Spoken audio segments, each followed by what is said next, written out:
चीजों का ख्याल रखना होता है एग्जामिनेशन के दौरान या एग्जामिनेशन के बस कुछ दिन पहले, बट मोस्टली अब ये जो कल्चर है प्रोफेशनल कोर्सेज का वो ऐसा होता है that you all stay away from your home. तो ये कुछ कुछ छोटी चीजें हैं, आप बचपन से शायद जो 15 चीजें मैं बोलूंगी हो सकता है 10 चीजें आप बचपन से सुनते आए होगे, but now as a teacher ये मेरा नैतिक कर्तव्य है कि ये सारी चीजों का रिमाइंडर मैं आपको वापस से दूं, क्योंकि अगर ये चीजें मैंने आपको आज नहीं कही ना, शायद मैं अपने आप को माफ नहीं कर पाऊंगी। तो इसीलिए please listen to me very carefully, आखिरी तक आपका जो कंसंट्रेशन है मुझ पे बना रहना चाहिए, और आप सिर्फ सुनोगे नहीं, ये सारी चीजों का ख्याल भी रखोगे and you are actually going to follow. देखो बस कुछ ही दिन बाकी रह गए आपके एग्जामिनेशन के लिए, और होता क्या है आप लोग पढ़ाई में इतने उलझे हुए रहते हो कि ये सारी चीजों को आप भूल ही जाते हो। क्या है ये सारी चीजें, क्या है ये सारी टिप्स? शुरू करती हूँ with tip number 1। The first point that you have to keep in mind is, जो भी आपका एग्जामिनेशन का एंट्रेंस कार्ड है इसके प्लीज मल्टीपल कॉपीज आप निकाल के रखिए। ज्यादा से ज्यादा क्या होगा, 4 प्रिंट आउट वेस्ट हो गए, उससे ज्यादा कुछ नहीं होने वाला है। कुछ पैसों के लिए अपने लाखों बर्बाद मत करना। बहुत सारे बच्चे फिर एग्जामिनेशन हॉल में जाते हैं और तब उनको अपना एंट्रेंस टिकट नहीं मिलता और वो इतने डर जाते हैं कि बाद में फिर किसको कांटेक्ट करे, कौन लेके आएगा। आप इतने लो फील करते हो, इतने नॉट सो कॉन्फिडेंट फील करते हो कि आपका पूरा प्रेपरेशन ही पानी पानी हो जाता है। क्योंकि देखो preparation is one thing, that is mental thing, but your emotions play a very important role during the examination time. अगर कहीं आपके इमोशंस गड़बड़ा गए तो आप समझ लेना पूरा अटेम्प्ट आपको ये चीज कॉस्ट कर सकता है। Emotional intelligence is one of the thing which is really very much needed during this examination pressure time. Pressure इतना ऑलरेडी बिल्ड हो चुका होता है और उस लास्ट मोमेंट पे अगर आपको आपका एंट्रेंस टिकट नहीं मिलता है, आप बहुत ज्यादा घबरा जाते हो, आपका माइंड ही आपके जगह से हट जाता है। तो डू वन थिंग, अभी आपका एग्जामिनेशन सेंटर का जो एंट्रेंस कार्ड है उसके मल्टीपल कॉपीज रख लो। आपके पेरेंट्स को एक कॉपी रख दो, या जो हॉस्टल में आपके फ्रेंड्स है उनको एक कॉपी दे दीजिए, और एक कॉपी तो आपके बैग में ही रख दीजिए। उसको एंड तक आपको निकालना ही नहीं है, ताकि कल जाके कुछ लॉस हो भी गया, अब आपको पता है कि किन किन लोगों के पास आपका बैकअप है of the examination entrance card, और तुरंत वो आपके पास ये आपका एग्जामिनेशन कार्ड जो है वो लेके दे सकते हैं। तो फर्स्ट थिंग आपको ध्यान में रखना है, take 3 to 4 copies of your examination entrance card. Second thing that I want to tell is कि आपका जो स्टेशनरी है वो आप प्लीज अच्छे से प्रिपेयर करके रख देना। Stationery would also include your calculators. अब देखो इतने समय से आपके क्लासेस के दौरान जो ब्रांड का कैलकुलेटर आप यूज कर रहे हो वही कैलकुलेटर आप एग्जामिनेशन में ही कैरी करने वाले हो। Do not buy a new calculator now. कभी कभार क्या होता है, I will tell you, this is a very genuine advice. Brand के हिसाब से कैलकुलेटर के जो कीज होते हैं वो अलग अलग प्लेस्ड होते हैं, और इतने समय में सपोज आप कैसियो का कैलकुलेटर यूज कर रहे हो, your mind is now accustom to where the keys are. तो अब उसमें समय नहीं जाना चाहिए एग्जामिनेशन में कि आप ढूंढ रहे हो कि ये नंबर्स कहां पे प्लेस्ड है। In fact all these calculators that you buy are China made, तो इसकी कोई गारंटी नहीं है ये आपका साथ कब तक दे। सच में गेट 2 कैलकुलेटर्स, कोई प्रॉब्लम नहीं है। एक जो आप रेगुलरली यूज कर सकते हो, now you can by another calculator. 2 calculators आपके साथ होना जरूरी है। अगर कहीं बैटरी चली गई, कुछ हो गया, गिर विर गया कैलकुलेटर और बंद हो गया, कहां पे आप किसी को पूछते बैठोगे? तो आपके पास आपके 2 कैलकुलेटर्स होना जरूरी है। और जब मैं स्टेशनरी कहती हूँ, स्टेशनरी में चाहे आपका पेन हो, पेंसिल हो, इरेजर हो, चाहे कुछ भी हो, everything you have to carry एकदम शिद्दत में। चाहे आप लड़का हो या लड़की, डज नॉट मैटर। लड़कों को लगता है पता नहीं शर्मिंदगी महसूस होती है एक कंपास बॉक्स कैरी करने में। कुछ शर्मिंदगी नहीं, कुछ नहीं। ये कंपास बॉक्स कैरी करना इस लड़का एंड लड़की गिरी नहीं होता है। You can not categorise this by your gender. ये एग्जामिनेशन का समय है, आप समझ लो। Don't think about what others are thinking कि अगर कंपास बॉक्स कैरी कर लिया मेरे दोस्त क्या सोचेंगे। आपका दोस्त भी यही सोच रहा है कि आप क्या सोच रहे हो। तो इसीलिए सीरियसली लड़कों को पता नहीं शर्मिंदगी महसूस होती, उनको लगता है ये लड़कीपना है कंपास बॉक्स कैरी करना। Don't take any risk as far as your examination is concern.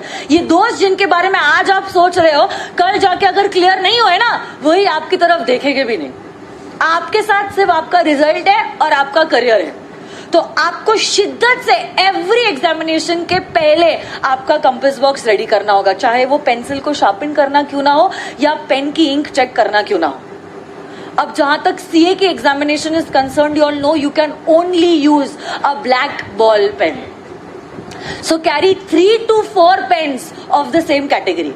जो पेन आप आज तक यूज करते आए हो उसकी 3 to 4 pens should be in your compass box with a scale, the smaller one the bigger one, with 2 pencils and an eraser. तो ये चीज आपको ध्यान रखनी है, विद 2 कैलकुलेटर्स ऑल्सो। तो आपका स्टेशनरी जो है वो फुल्ली फ्लेज्ड होना चाहिए and it should be prepared 1 night before you are going for the examination. तो अगर कल एग्जामिनेशन है, आज रात में सोने के पहले सबसे पहला काम होगा कल सुबह की बैग रेडी करना। तो ये चीज आप करोगे 1 night before the examination. The third thing that you are doing is make sure where your examination centre is. देखो, अगर हो सके please visit the examination centre beforehand. आज हॉल टिकट आ गई है, आपको ऑलरेडी पता है आपका एग्जामिनेशन सेंटर कहाँ है। सपोज आपने हफ्ते भर मेहनत की, अब आप पक चुके हैं, आपको ब्रेक चाहिए, कहीं और घूमने के बदले आपके पेरेंट्स के साथ या फ्रेंड्स के साथ go and visit your examination centre, ताकि आपको अंदाजा है एग्जैक्टली कितना समय लग रहा है और कहाँ आपका एग्जामिनेशन हॉल है। इनफैक्ट एग्जामिनेशन के दिन, सपोज अगर आपका पेपर 11 बजे है, सपोज से फॉर एग्जाम्पल आपका पेपर 11 बजे, ऐसा नहीं होना चाहिए कि आप पहुंचे 11:15 बजे।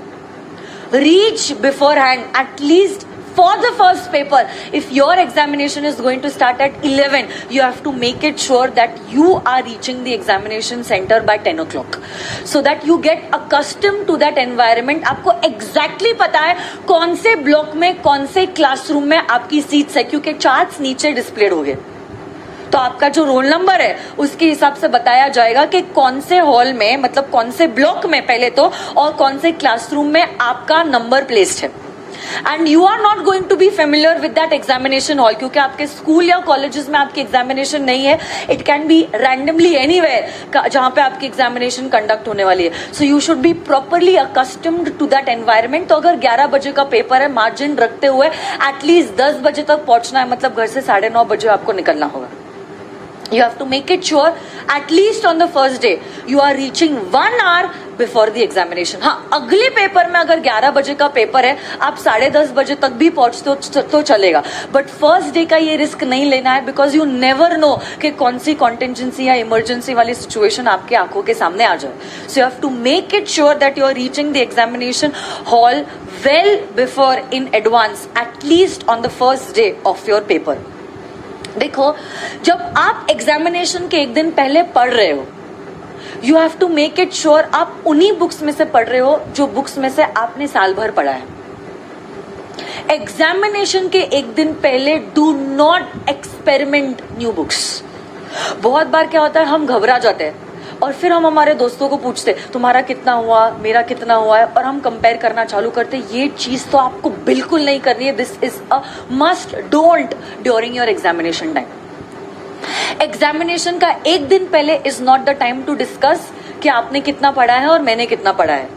बहुत बार फ्रेंड्स मोटिवेट करने से ज्यादा डीमोटिवेट करते हैं, क्योंकि कल जाके अगर उनका पढ़ाई ज्यादा हुआ है, आप स्ट्रेसफुल फील करोगे, आप टेंशन में आ जाओगे, आप घबरा जाओगे कि उसका तो इतना पढ़ के हो गया और मेरा तो इतना सा हुआ है, पता नहीं अब मैं क्या करूंगा। और सपोज उनका कम पढ़ के हुआ है, आपका एटीट्यूड लाइट हो जाता है। आप कहते हो अभी तक तो इनका इतना ही हुआ है, मैंने तो कितना पढ़ लिया, बहुत समय है मेरे पास, कर लेके हो जाएगा। तो देखो, दोनों भी चीजें हानिकारक है।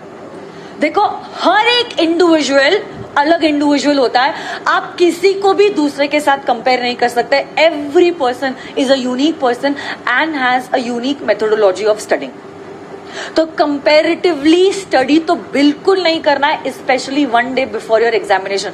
ये स्कैनर क्या है, ये इंपॉर्टेंट क्वेश्चंस क्या है, ये सब डिस्कशन में आपको जाना ही नहीं है 1 डे बिफोर योर एग्जामिनेशन।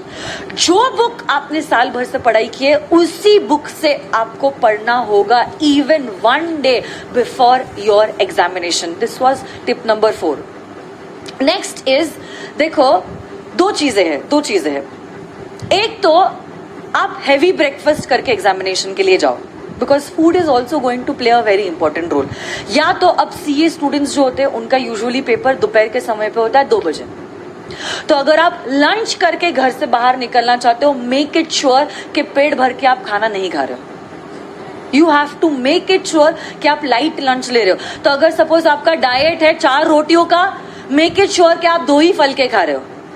पेट भर के 4 का है 6 खा रहे हो, इतनी नींद आ जाएगी. पहले दोपहर का समय, इतनी गर्मी आजकल हो रही है, बफारा हो रहा है, उसमें एसी क्लासरूम्स अगर मिल गए बस पूरा माहौल बन जाएगा. तो यू मेक इट श्योर. देखो, क्योंकि अगर आपका पेट थोड़ा सा कम भरा होता है, आपको नींद नहीं आती है, आप जगे हुए रहते हो. आप लाइटली मत लो ये सारी चीजें मैं आपको कहती हूँ.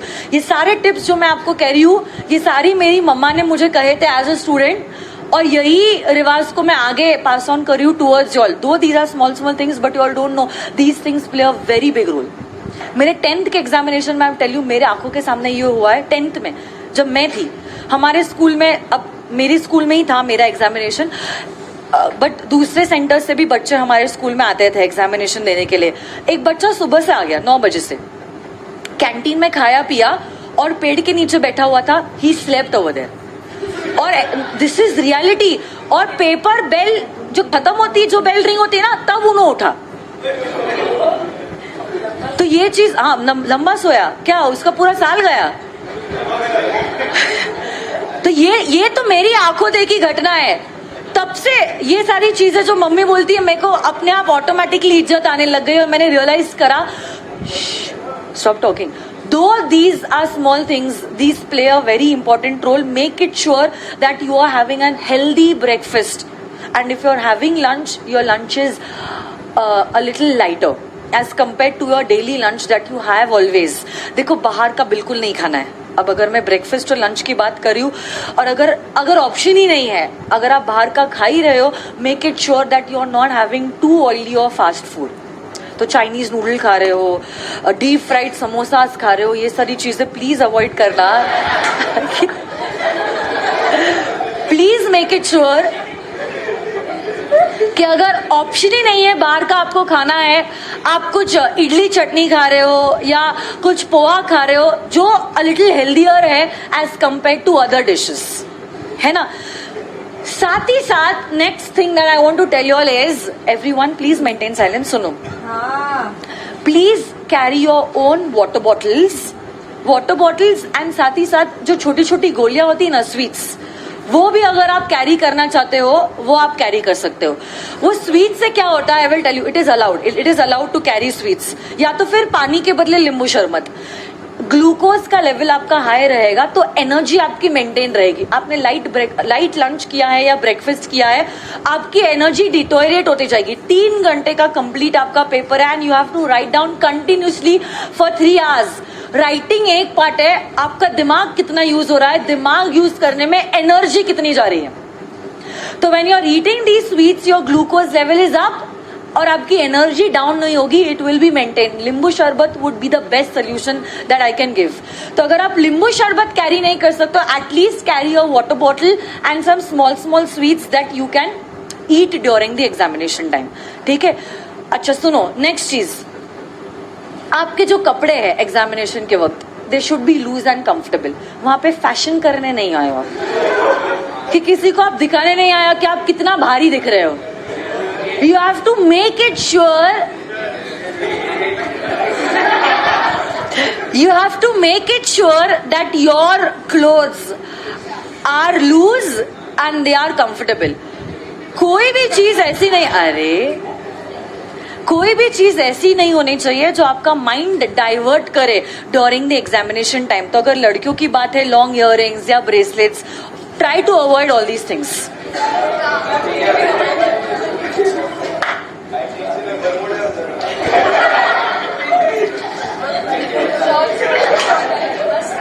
Okay, next.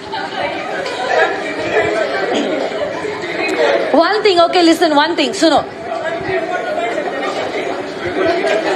Whenever you are filling in the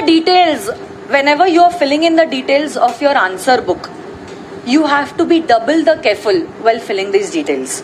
Answer book में आपका रोल नंबर होगा, प्लस फर्स्ट पेज पे आपने कौन से क्वेश्चंस अटेम्प्ट किए हैं उसको आपको टिक करना होता है.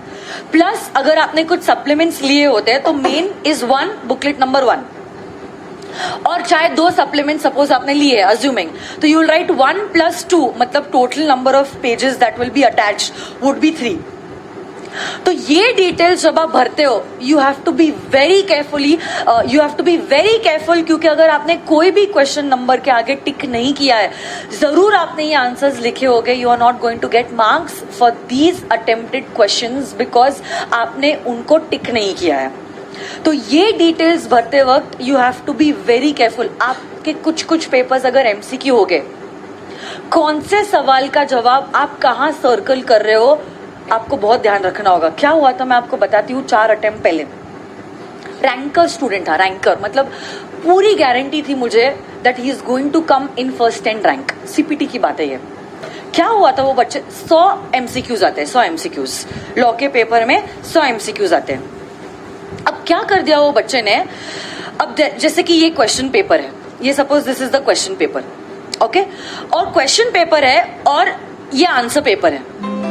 अब उसने क्या कर दिया, क्वेश्चन 1 लिया, आंसर देते गया, ऐसे वो 99 तक आया, और जब वो लास्ट क्वेश्चन देखा उसने 100 की जगह ही नहीं थी। क्यों नहीं थी आपको मालूम है? क्योंकि उसने क्वेश्चन नंबर 1 के ABCD के जो ऑप्शन है वो उसने मार्क ही नहीं किए थे। For him question number 2 was question number 1। अब आप इमेजिन कीजिए, ऐसा रैंकर स्टूडेंट जो इतना होशियार है ऐसी सिली मिस्टेक अगर कर सकता है, this is a silly mistake, तो अब क्या कहे हम।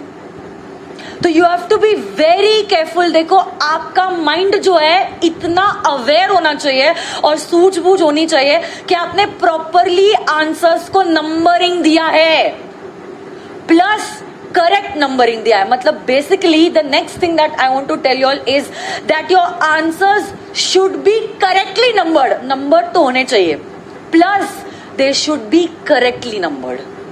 कोई भी answer without the answer number will not be checked by the examiner. तो you have to make it sure कि आपने क्वेश्चन नंबर या तो आंसर नंबर, आपकी जैसी इच्छा है तो आप लिख सकते हो क्वेश्चन नंबर 1 या तो आप लिख सकते हो answer number 1, as you wish.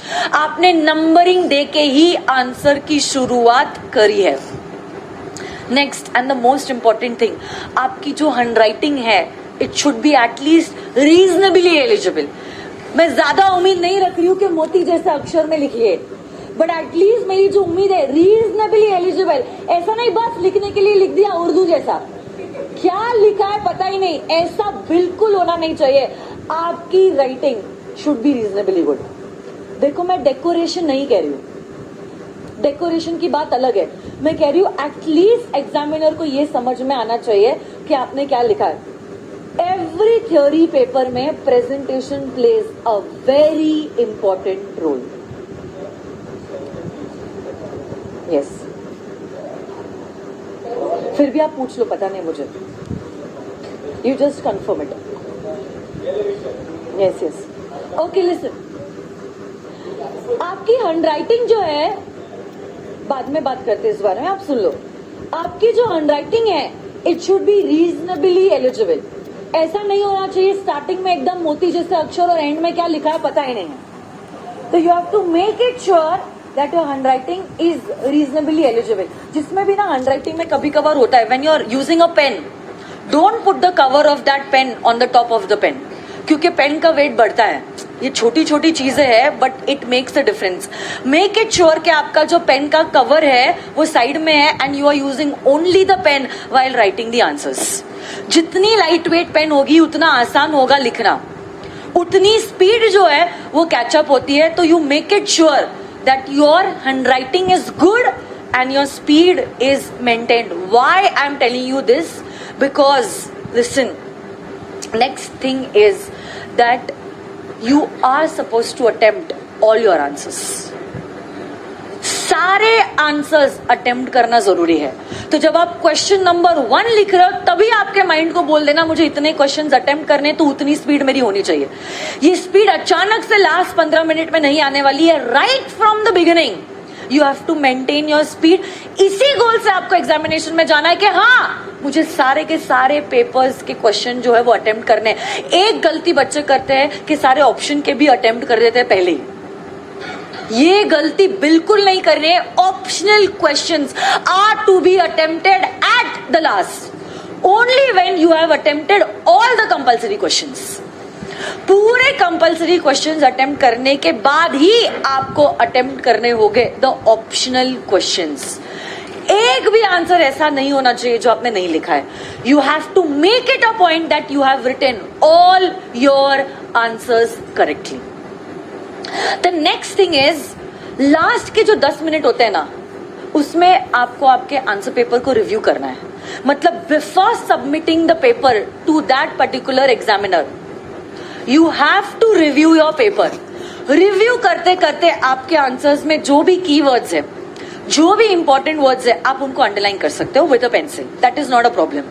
But एक बार तो, अगर 10 नहीं तो 5 minutes, last 5 minutes has to be dedicated only for rechecking the answers that you have written, जिसमें आप देखोगे सारे क्वेश्चन नंबर के आंसर्स आपने लिखे हैं या नहीं, करेक्टली आंसर्ड है या नहीं, मतलब करेक्टली आपने आंसर नंबर लिखा है या नहीं, फर्स्ट पेज पे जहां पे अटेम्प्टेड क्वेश्चन का कॉलम है वहां पे आपने टिक मार्क किया है या नहीं, रोल नंबर 2 बार चेक कर लेना, रोल नंबर कोई प्रॉब्लम नहीं है, पहले भी और बाद में भी रोल नंबर सही से लिखा है या नहीं।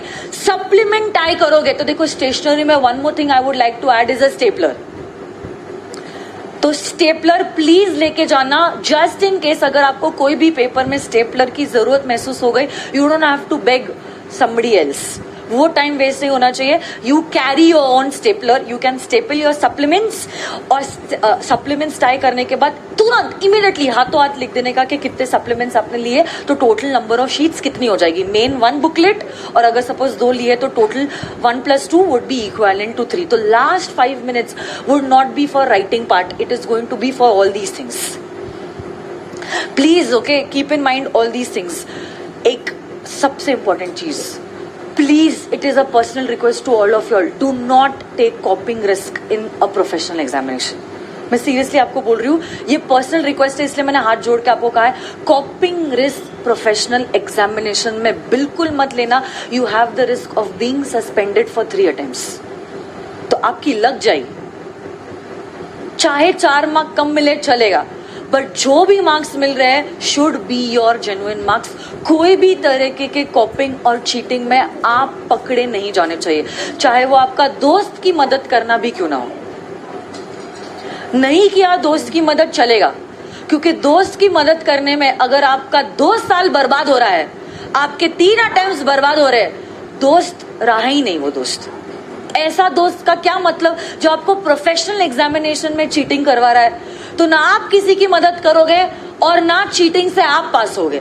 जो भी हो गया आपके जेन्युइन मार्क्स हो गए, 4 marks come, but you all should be earning these marks with full loyalty. देखो, क्लास की बात अलग थी, बट ये जो रिस्क है is a very high risk. आप होशियार बच्चे हो रहे, मुझे आप लोगों को बोलने की जरूरत नहीं है, आप खुद कैलकुलेट कर सकते हो रिस्क और रिटर्न। इतने हाई रिस्क पे आई डोंट थिंक सो जो रिटर्न्स आपको मिलने वाले हैं वो अच्छे हैं as compare to the risk that you are taking. So it's worth not taking the risk. Please don't be involve on any kind of copying, चाहे वो खुद के लिए भी क्यों ना हो या किसी और के लिए भी क्यों ना हो। And the last thing that I want to tell you all is, जब आप एग्जामिनेशन के लिए जा रहे हो, go with a person with whom you are comfortable. मतलब आपकी मम्मी या आपके पापा। वाई?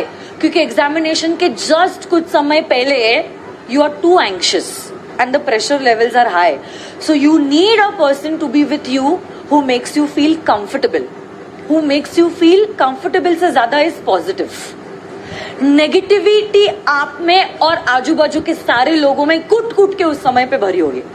तो you have to make it sure that this person is making you feel confident, is making you feel calm, क्योंकि दिमाग शांत रहना बहुत ज्यादा जरूरी है ऐसे समय पे। क्योंकि अगर दिमाग शांत नहीं होता है, हड़बड़ी में हम कुछ गलत कर देते हैं। तो आपके मम्मी के साथ या आपके पापा के साथ, या अगर मम्मी पापा नहीं है, आपके बड़े भैया है या बड़ी दीदी है जिनके साथ आप बहुत कंफर्टेबल हो और यू फील लाइट, ऐसे लोगों के साथ ही आपको एग्जामिनेशन में जाना है। तो यही सारी चीजें हैं जो मैं आपको बताना चाहती हूँ। और ध्यान रखना, स्टडी लीव में प्लीज अच्छे से पढ़ाई करना। मेरी दुआएं तो आपके साथ है ही, बाकी तो क्या आपकी मेहनत है, बट अगर दोनों का कॉम्बिनेशन मिल जाए तो वी कैन मेक वंडर्स, है ना। So all the very best, stay inspired, stay blessed. Thank you very much and all the best. तो अगर ये वीडियो आपको पसंद आया है तो प्लीज जो भी आपके फ्रेंड्स हैं या रिलेटिव्स हैं जिसकी एग्जामिनेशन अब नजदीक